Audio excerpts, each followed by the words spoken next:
सुप्रभात बच्चों। आज हम पढ़ेंगे पाठ 7 बचत की आदत। बचत कैसे करनी चाहिए हमें, चलिए करते हैं। बचत की आदत हमें होनी चाहिए। विद्यालय के छात्रावास का दृश्य। राहुल चिंतित मुद्रा में बैठा है। ये विद्यालय का है और राहुल जो है चिंता में बैठा हुआ है। अचानक अंकित आकर उसकी तंद्रा तोड़ता है। तो चलिए देखते हैं। ठीक है। अंकित कहता है, क्या बात है राहुल, आज तुम उदास दिखाई दे रहे हो। आपका कोई दोस्त होता है, आप भी ऐसे ही बोलते हो, है ना। तो राहुल कहता है, क्या बताऊं भाई, कुछ दिन से जेब बिल्कुल खाली है। मतलब कि कुछ भी जेब में नहीं है। तो अंकित कहता है, लेकिन अभी अभी तो तुम्हारे पिताजी ने पैसे भेजे थे। भाई अभी अभी तो पैसे आए थे, अभी कैसे खत्म हो गए। तो राहुल कहता है, भेजे तो थे, लेकिन पैसा मेरे पास टिकता ही नहीं, इधर आया और उधर गया। तो अंकित कहता है, आज 20 तारीख हुई है। कितनी? 20 तारीख हुई है। अभी 2 महीने में पूरे 10 दिन बाकी है। अभी अभी तो महीने में 10 दिन बाकी है, भाई 20 ही दिन हुए हैं। अब क्या करोगे तुम? देखा, अब क्या करोगे तुम? तो राहुल कहता है, करना क्या है, किसी से उधार ले लूंगा और फिर अगले महीने लौटा दूंगा। भाई उधार ले लूंगा और लौटा दूंगा अगले महीने जब पैसे आएंगे। तो अंकित कहता है, देखो राहुल, तुम मेरे मित्र हो, मित्र मतलब दोस्त हो, इसलिए सलाह देता हूँ कि रोज रोज उधार लेने की आदत अच्छी नहीं है। मतलब रोज उधार लेने की आदत अच्छी नहीं है। तो राहुल कहता है, भाई उधार लेना तो मुझे भी अच्छा नहीं लगता। उधार लेना किसको अच्छा लगता है? तो कहता है, मुझे भी अच्छा नहीं लगता, लेकिन करें भी तो क्या करें। मतलब मैं क्या करूं, पैसे तो है नहीं, पैसा भी चाहिए। तो अंकित कहता है, सुनो, सबसे पहले तो तुम अपनी फिजूल खर्ची की आदत छोड़ दो। जो भी तुम फिजूल खर्च करते हो उसे छोड़ दो। मैं यह नहीं कहता कि तुम खर्च ही ना करो, मैं तो सिर्फ इतना चाहता हूँ कि तुम फालतू खर्च बंद कर दो। जितने भी तुम्हारे फालतू खर्चे के, ये भी ले लो, ये भी ले लो, जरूरतमंद की चीजें लो। साथ ही साथ हर महीने थोड़ा बहुत बचाओ, मतलब कि सेव करो। राहुल कहता है, बचाने का फायदा क्या होगा? तो अंकित कहता है, मुझे तुम्हारे प्रश्न पर हंसी आ रही है। न केवल आदमी, बल्कि मक्खियां, कीड़े मकोड़े और जानवर तक आड़े वक्त के लिए बचाते हैं। जो मुसीबत के समय में बचाते हैं, मतलब कि ठीक है, कि मुसीबत आए तो हम उसको खर्च कर सकें।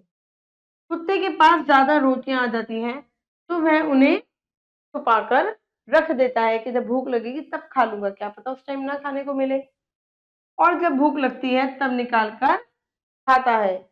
ऐसी ऊँट ऊँट को ही देखो, लंबे सफर में जाने से पहले वह इतना पानी पी लेता है कि 15-20 दिनों तक पानी न भी मिले तो वह उसका काम चल सकता है। मतलब वो अपना जो पानी है बचा के चलता है, पानी इतना पी लेता है वो। अब जब जानवर में इतनी समझ है तो फिर हम तो भला इंसान है, मतलब जब जानवरों में इतनी समझ है तो इंसान है, हमें तो और समझना चाहिए।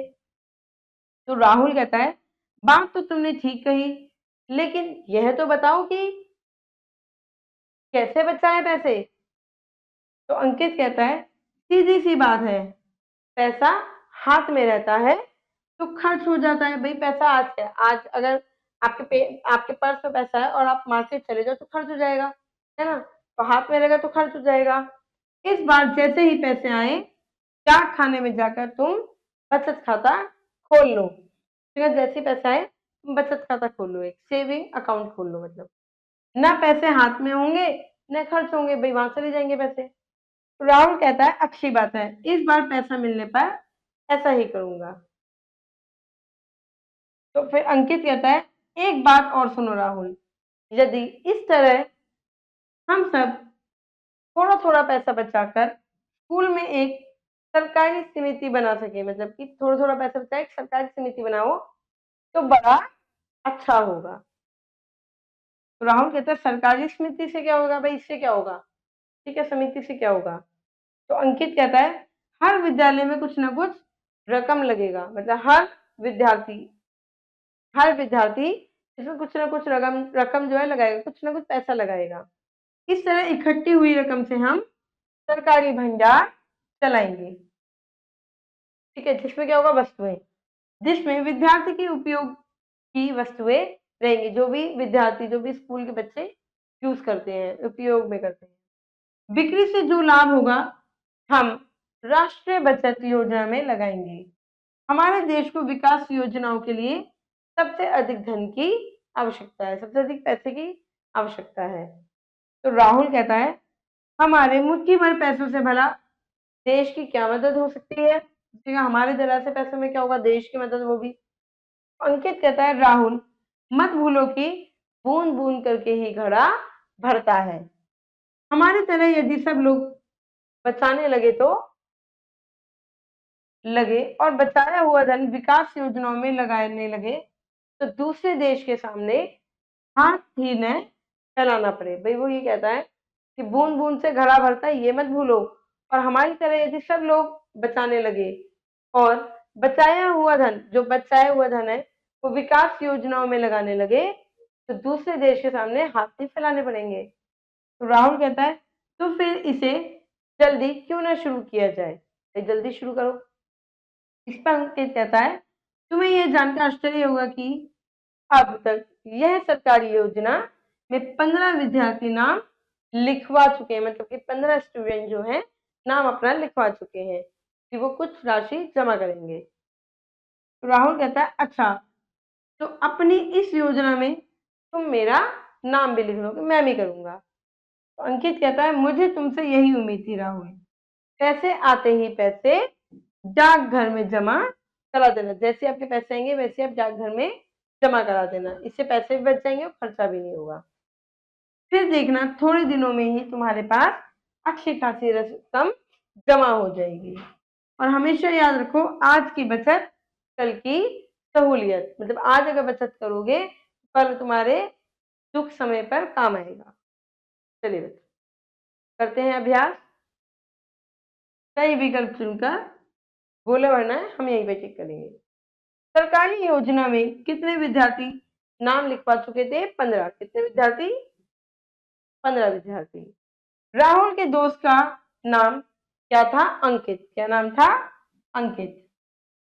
बूंद बूंद से क्या भरता है, बूंद बूंद से घड़ा भरता है। चलिए सम अ व ब को मिलाकर उचित वाक्य बनाने, जैसे क्या है, पैसा हाथ में होता है तो खर्च होता है ना। चलिए मिला दिया, ठीक है, पहला और दूसरा मिला दिया। इकट्ठी हुई रकम से हम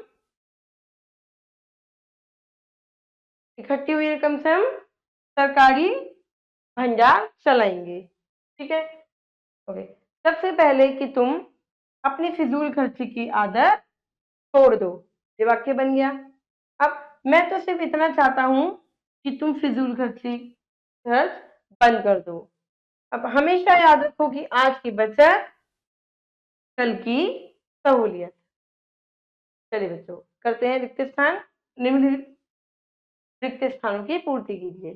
चलिए करते हैं। हर विद्यार्थी इसमें कुछ ना कुछ क्या लगाएगा, रकम लगाएगा। रकम मतलब क्या, विद्यार्थी कुछ ना कुछ पैसे डालेगा। ठीक है, मुझे तुम्हारे डैश पर हंसी आती है, क्या, प्रश्न पर।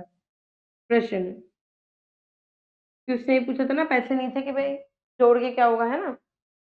कुछ दिन से डैश बिल्कुल खाली है, क्या, जेब बिल्कुल खाली है। अभी तो महीने में पूरे कितने, 10 दिन बाकी है। कितने, 10 दिन बाकी है। चलिए बच्चों प्रश्न उत्तर है, ये व्याकरण है, आपको खुद से करनी है। आशा करती है पाठ आपको समझ में आया होगा और साथ में ये भी समझ में आया होगा कि अपने पैसे को बचा के चले, ताकि आपके दुख के समय पर, आपके कष्ट के समय पर वो पैसा आपको काम आए। अब मैं मिलूंगी आपसे अगली कक्षा में, जब तक के लिए खुश रहिए और अपना ध्यान रखिए। धन्यवाद।